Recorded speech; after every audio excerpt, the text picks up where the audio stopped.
Thank you very much, Madam President. I feel compelled, frankly, to rise in support of SR 114, not only as a member of the California Legislative Black Caucus, but as a woman, as a mother, as a policymaker in California.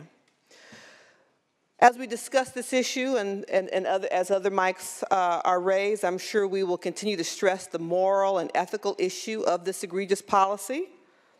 Colleagues, I'm just back today from a trip to Montgomery, Alabama, where I visited the National Memorial for Peace and Justice, where I was reminded about the domestic slave trade and that 3/4 of all African-American families were separated during the domestic slave trade. I thought about this current policy. But I'm not going to focus on that in my remarks, because I think there's another layer that we as government officials have a responsibility to focus on. Because government at all levels plays a critical role in protecting the health and safety of children. Case in point, we license foster care homes and child care centers. We do background checks on people who work in our children's schools and summer camps. We regulate the pesticides used at schools to protect our children from a harsh environment. We make sure the sand and the bark levels on playgrounds are suitable for children to play on. We measure mercury and lead levels in the drinking fountains at our children's schools. But I challenge you, do we have any idea if there's been any eye towards the licensing and safety that's been performed at these facilities where children are being warehoused, where the federal government has sent them? No.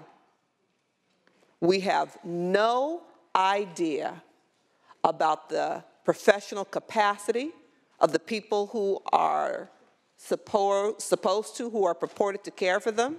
We have no idea about the number of adults to children ratio, which we regulate as a state legislature for child care facilities. We have virtually no idea. The federal government has walked away from that responsibility as a government.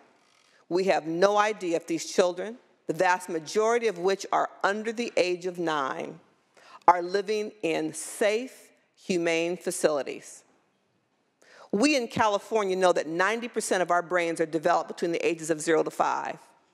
This policy has confined children to these facilities during a critical period of development, and we're not even sure if these facilities are safe or appropriate for children. Despite the passage of the executive order, the administration has yet to reunite the majority of children with their families they callously separated them from. This is nothing short of trauma. And if we deny that, then we're living in the dark ourselves. It's unacceptable, and we must call upon this administration to not only engage in examining the safety of their facilities, but the expediency of which they reunite these children with their families. The next time any of us ask a question of a child care provider, a school teacher, a camp supervisor, before we drop our children off or enroll our grandchildren in these facilities, think twice about the thousands of parents who weren't afforded the same privilege.